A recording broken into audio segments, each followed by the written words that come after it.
నమస్కారం. శివశంకర శాస్త్రీయం కార్యక్రమానికి స్వాగతం. ఈరోజు గురుగారు మనతో పాటు ఉన్నారు. శాస్త్రాల్లో ఉన్న అనేక సందేహాలని తీర్చడానికి మన కోసం సమయం వెచ్చించి ఈరోజు మనతో పాటు స్టూడియోలో ఉన్నారు. నమస్కారం గురుగారు. నమస్తే అమ్మ.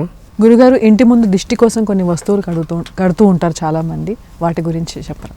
వందే గురుపదద్వంద్వం అవాంగ్మానసగోచరం రక్తశుక్లప్రభామిశ్రమతర్కీయం త్రైపురం మహః ఆవంచవంశకలశాంబుధి పూర్ణచంద్రం మంత్రజ్ఞశేఖర విభుం మహనీయమూర్తిం శ్రీ బాలకృష్ణ గురుదేవ పదారవిందం సంపూజయామ్యనుదినం దృఢభక్తి పుష్పై. అమ్మ, కొన్ని వస్తువులు అంటే బూడిద గుమ్మడికాయ కట్టుకోవచ్చు.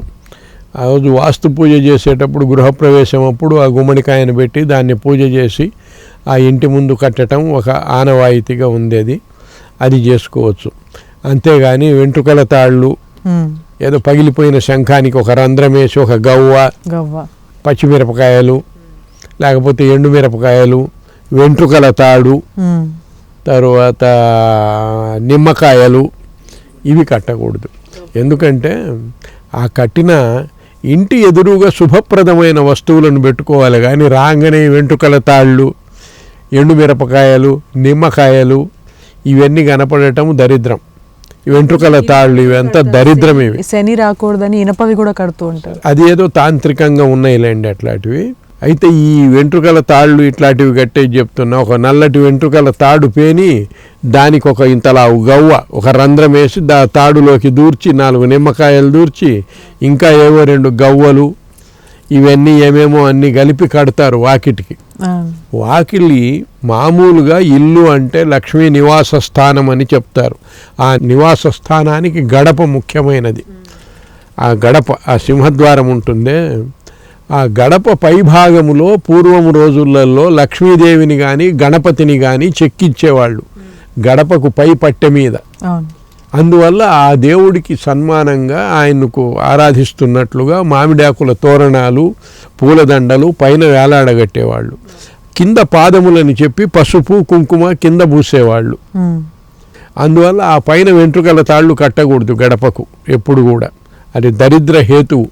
అందులో ఇవి అసలు కట్టవలసిన వస్తువులే కాదు. అసలు ఏదో పూలో మామిడాకులో తోరణాలు కట్టుకోవాలి. కానీ అక్కడ ఆ మధ్యలో అమ్మవారు ఉండవలసిన చోట వెంట్రుకల తాళ్ళు కట్టేది, ఈ గవ్వలు పనికిరాని గవ్వలు కట్టేది, కొంతమంది యంత్రాలు కూడా పెట్టేస్తూ ఉంటారు. అవి తప్పు. అక్కడ యంత్రాలంటే ఇంట్లో లోపలి వైపు గడపకు కొన్ని యంత్రాలు కొట్టడం ఆచారంగా ఉన్నది పూర్వాన్నించి. ఎందుకంటే భూతప్రేత పిశాచాదులు ఇటువంటివి ఇంట్లోకి రాకుండా ఉండేదానికని బయటి గడపకు కాదు, గడప లోపలి వైపున పట్టెకు ఇట్లా కొట్టేవాళ్ళు యంత్రాలు. అది ఉన్నది. ఆ పద్ధతి పూర్వాన్నించి కూడా పెద్దవాళ్ళు అట్లా చేస్తూ ఉండేవాళ్ళు. అట్లా యంత్రాలు అక్కడ కొట్టడం ఉన్నది. చిన్న చిన్న రాగి రేకుల మీద యంత్రాలు రాసి అట్లా ఉన్నది. కానీ ఇంటి ముందు ఈ పనికిరాని వస్తువులు కట్టకూడదు. ఇది మంచిది కూడా కాదు. దిష్టి కోసం అంటారు. దిష్టి కోసం గుమ్మడికాయ చాలు, అంతవరకే. కానీ ఇవన్నీ కట్టుకోకూడదు. తెలియక డబ్బులు తీసుకొని ఎవరో అమ్ముతుంటారు, తెచ్చి కట్టుకుంటుంటారు. రాక్షసుల బొమ్మలు రాగానే కనపడేట్టుగా పెద్ద రాక్షసుడి బొమ్మ. ఇవన్నీ అనవసరమైన విషయాలు, తెలియక కట్టుకునేవే. అట్లనే కొంతమంది తాంత్రికులు కొబ్బరికాయ మంత్రించి కడుతుంటారు. అది కూడా అవసరం లేదు. ఆ కొబ్బరికాయ మంత్రించి కట్టడం కూడా అది మన సంప్రదాయంలోది కాదు. ఎవరి నుంచి వచ్చిందో తెలియదు, మనకు లేవు. ఆ కొబ్బరికాయలు మంత్రించి దారబంధ్రాలకు కట్టే మంత్రాలు కానీ అవి లేవు అసలు. మనకు మధ్యలో వచ్చిన పద్ధతులు ఇవన్నీ. మామూలుగా పసుపు రాసుకొని అంతే, బొట్టు పెట్టుకోవటము, తోరణాలు కట్టుకోవటము, పూలదండలు కట్టుకోవటము అంతే. పైపక్క లక్ష్మీ స్వరూపము కాబట్టి గడప. అందువల్ల ఈ పనులు చేయటం ఉన్నదే కానీ ఈ వెంట్రుకల తాళ్ళు ఇవి కట్టకూడదు. అందులో చాలా మంది పైన లక్ష్మిని పెడితే బయటికి వెళ్ళిపోతుంది అని అంటారు. అది తప్పు.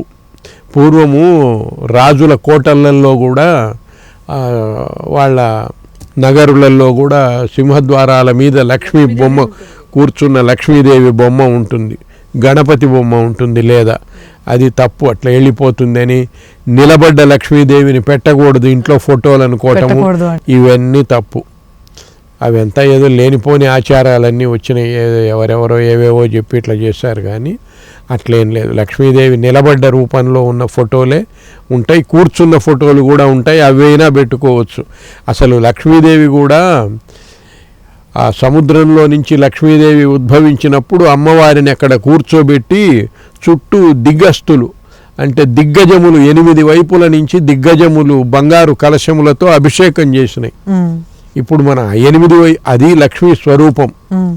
8 వైపులా లక్ష్మీదేవికి అష్టదిగ్గజములు అభిషేకం చేస్తున్నట్లు ఉంటుంది ఆ ఫోటో. అయితే 8 ఏనుగులు నేస్తే ఇంకా అమ్మవారు కనపడదు మధ్యలో, అందుకని 2 ఏనుగులు చూపిస్తారు ఊరికే.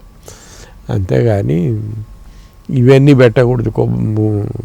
ఈ వెంట్రుకల తాళ్ళు ఇట్లాంటివి అసలు పనికిరాదు, తెలియక పెట్టడమే, దరిద్ర హేతువులు ఇవన్నీ. ఎలుగుబంటి జుట్టు అవి కూడా పనికిరాదు.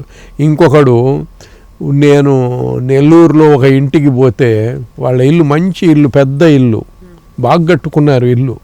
ఆ వాకిట్లో పంది ముట్టె కట్టారు, ఏదో ఉన్నది ఇట్లా పెట్టి పంది నోరు, అది ఎముక కట్టారు. ఏంటయ్యా ఇది, ఏంటిది కట్టారని అడిగా. పంది ముట్టె స్వామి అన్నారు. పంది ముట్టె ఏంటిరా నాయన, ఇదేంటి అని అడిగితే, పంది ముట్టె ఉంటే గ్రహాలు రావని చెప్పారండి, అది ఒక తాంత్రికుడు కట్టించాడని. నేను తీయిచ్చాయా అధోపనే, ఇదెందుకు ఇట్లా చేశారు, తీసవతల బారేయండి అని చెప్పి, దరిద్రం ఇది మీకు అని. కాబట్టి తెలిసి తెలియక ఇట్లాంటి పనులు చెప్పినా మనం వినకూడదు. ఉత్తమము అమ్మవారి ఫోటో కానీ వినాయకుడిని, వినాయకుడి ఫోటో పెట్టుకోవచ్చు, అమ్మవారి ఫోటో పెట్టుకోవచ్చు, తోరణాలు కట్టుకోవచ్చు, పూలదండ వేయవచ్చు, వాళ్ళ దేవతలను ఎవరినైనా దేవతల ఫోటో ఇంకా పైన పెట్టుకోవచ్చు, అంతే. అయితే అది ముఖ్యంగా సింహద్వారాల దగ్గర ఇవన్నీ కట్టకూడదు. సింహద్వారాలను ఎందుకు వచ్చినాయంటే, పూర్వము ఇంటికి మొదటి వాకిలి మెయిన్ డోర్ ఉంటుంది కదా, సింహం బొమ్మలు పెట్టుకునేవాళ్ళు, పక్కన పైననో కిందనో సింహాలను పెట్టుకునేవాళ్ళు. తర్వాత కాలక్రమేణా ఏమైందంటే రాజులు దాన్ని నిరాకరించారు. ఈ సింహాలను పెట్టుకునేదానికి మేము అధికారులం కానీ సాధారణులు ఎవరు ఇళ్ల ముందు సింహాలను పెట్టకూడదని, పరాక్రమానికి గుర్తది, అది రాజులే పెట్టుకోవాలి కానీ సాధారణమైన ప్రజలు ఎవరూ పెట్టుకోకూడదని. అందువల్ల అప్పటి నుంచి సింహాలు పెట్టడం పోయింది, సింహద్వారం అనే పేర్లు మాత్రం మిగిలినాయి. అది కదా. అలాగే మంచిదే.